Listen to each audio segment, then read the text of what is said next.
naze ihamba phambili zithi uPresident Cyril Ramaphosa ube nomhlangano ophuthumayo nezinsizwa zabagqugqubezeli bemashe ongezwe umlando wakamchunu kanye nophakelo umthakathi njengoba ke sazi ukuthi ke i30 sezemome noma seyifikile njengoba namhlanje kumhla ka30 Juni okuyikona ke wawunqunyiwe ukuthi ke kumele abantu bokufika bebe sebeliflathelile elakuleli lapha ke babe nezinkulumo ke.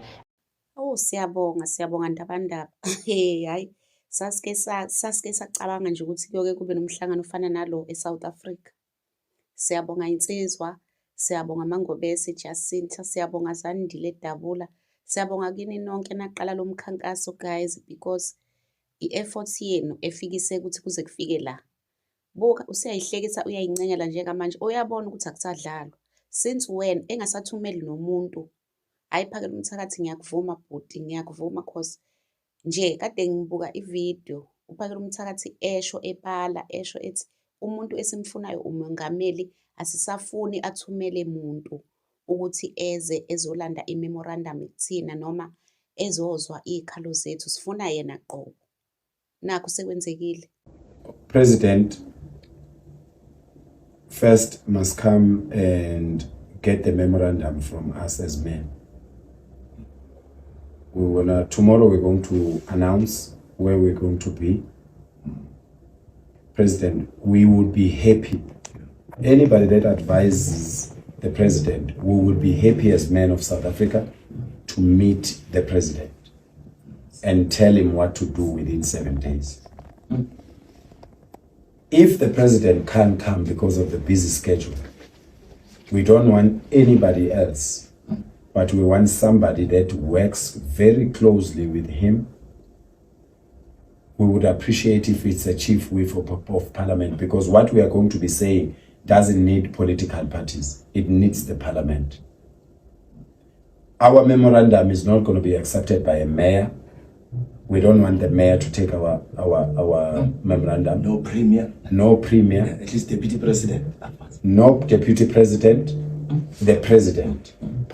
Yonke into ayishoyo ukuthi kumele yenzeke uphakela umthakathi iyenzeke. Wake wakuzwapha ukuthi umuntu ubeka usuku eyedwa.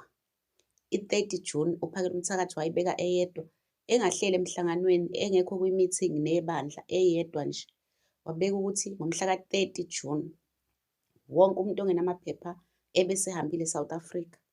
And sikubonile nakho kuyenzeka ngempela. Ama-Nigeria emngungile ethatha ama-selfie ethi ayayiqhenya ngaye.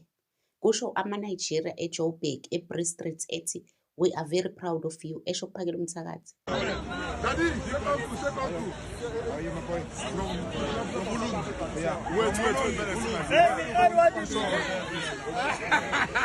Your best take us nice.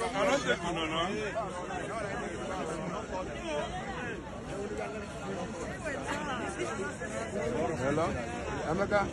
Legit. What we are proud of you. The president of South Africa. President of South Africa. I'm shaking. We are happy.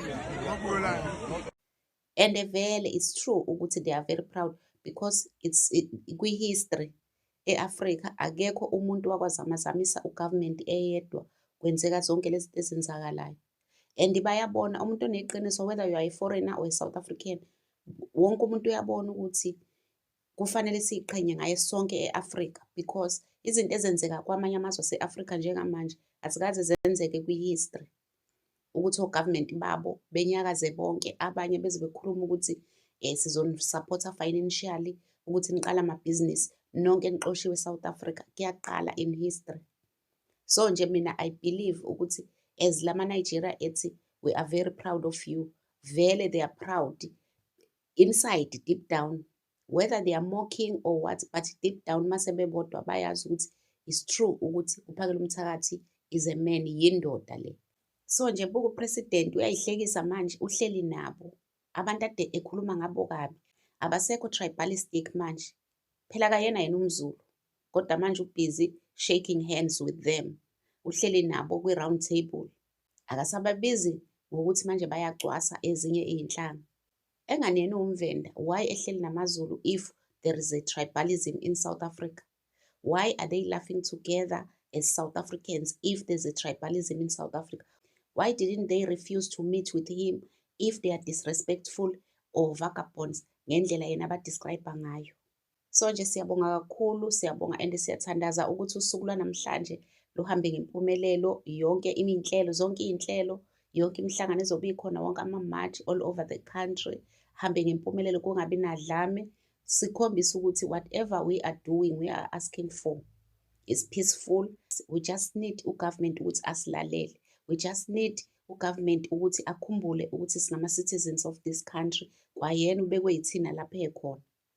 That's all we need. Ukuthi illegal immigrants must leave the country. South Africans must be employed. We are not foreigners in this country. That's what we are asking for. Asifune kubulala muntu, asifune kulutha, asifune kwenza lutho. That's all we want. Ukuthi i-country yethu ibuyele back to where it was before. So mina guys, ngiyabonga kakhulu nje ne-support etholakala from all provinces ukuthi sibe munye. Kungabi ukuthi njengoba laba baspreada this narrative yokuthi amaZulu, into yamaZulu a-tribalistic, azama ukwenza udlame ngoba athanda impi. AmaXhosa ayakhombisa ukuthi into yethu sonke, amaVenda ayakhombisa ukuthi into yethu sonke, abeSuthu bayakhombisa ukuthi into yethu sonke. Wonke umuntu, even bona amaTsonga, some of amaTsonga aphakathi kulento, awayingeni lento yokuthi athunywa omalema ukuthi azoxova, azodala udlame or azokwenza i-division. Not all Tsongas are doing that. Abanye bahlakaniphile, bayazi, bayabona ukuthi vele ama-politicians awayijabulisi lento. Ama-politicians are fearful, ayesaba ukuthi we are coming together and then bona bazoba in trouble. That is all. So guys, thank you so much for watching. Don't forget to subscribe, to like and share the video. Love you guys. Bye.